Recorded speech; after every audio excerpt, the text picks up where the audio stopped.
Good morning, guys. Meron pala ako ditong legs. Ito. Nalagay ko lang dito sa kaserola dahil palalambutan ko muna tong manok, guys.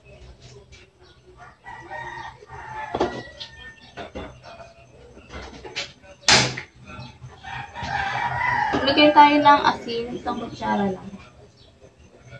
Takpan natin, guys. At ayan na, guys. 10 minutes na siyang kumukulo. Ahunin muna natin yung chicken. Tapos patayin na natin apoy.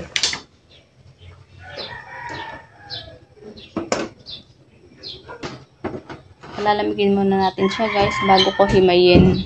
Guys, lalabas muna ako para magwalis dito sa paligid namin. Hindi kasi ako nakapagwalis kahapon. Ayan.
Guys, ititrim ko nga pala itong halaman ko dito sa labas.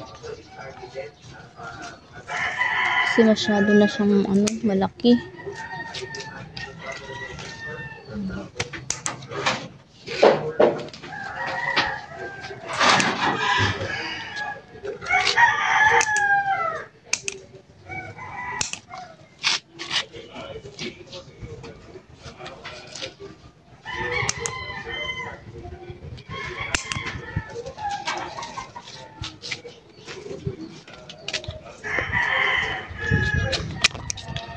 Itong pandan lalaki, guys, titrim ko din.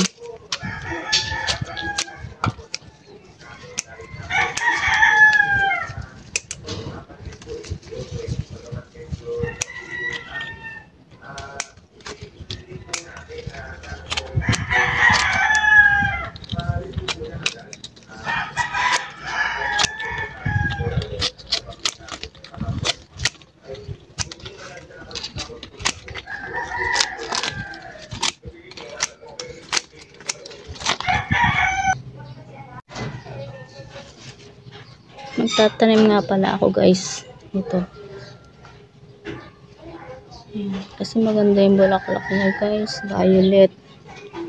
Tatanim ulit ako. Try natin kung mabubuhay, guys. Kahit tag-araw.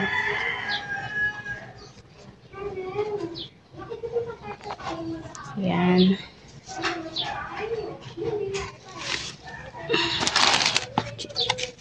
Dito natin lalagyan.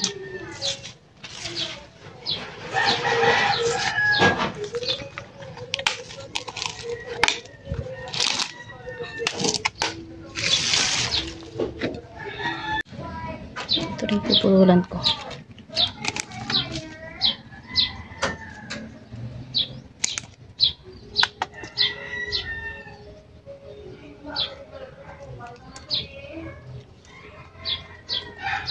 Guys, puputulan ko, guys, para magsuloy. Kasi pataas lang ng pataas. Konti yung bulaklak.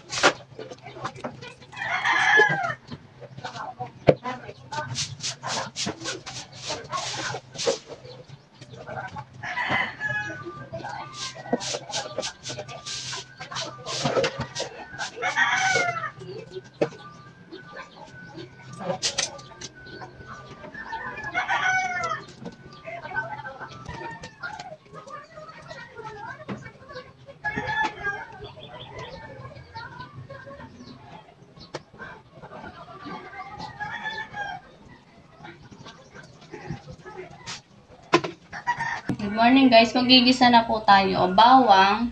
Wala na nga palang sibuyas guys. Puro bawang na lang.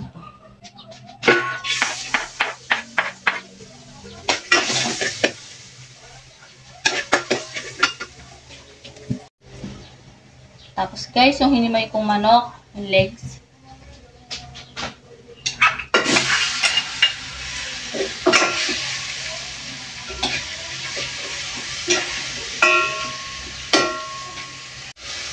Tapos guys, ilagay na po natin tong atswete. Yung tinunaw kong atswete guys, eto. Nilagyan ko lang ng tubig na mainit.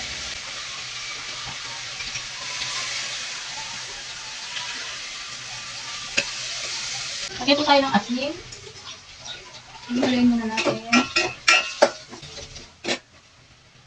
Ayan. Tapos isunod na natin tong gulay guys.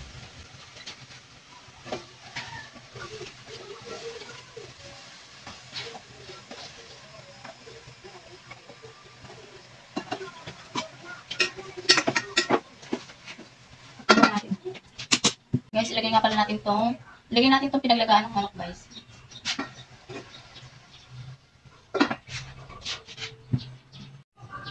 Maglalagay pa ako ng isang baso tubig.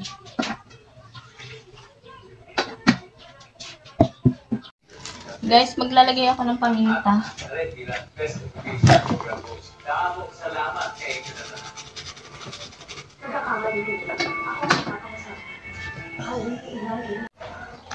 Guys, ilagay na po natin tong sotanghon.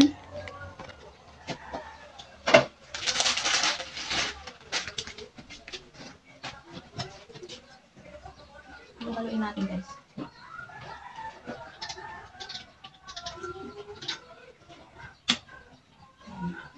Lagyan ko lang ng asin, guys, kasi medyo matabang. Ayan, lagyan ko pang konting asin. At ayan na po guys, luto na po ang aming pananghalian. Sotanghon na may sabaw. Mga anak ko kasi guys, mahilig sila sa sabaw. Ayan. Kaya laging may sabaw niluluto ko sa pananghalian. Salamat sa inyong panonood.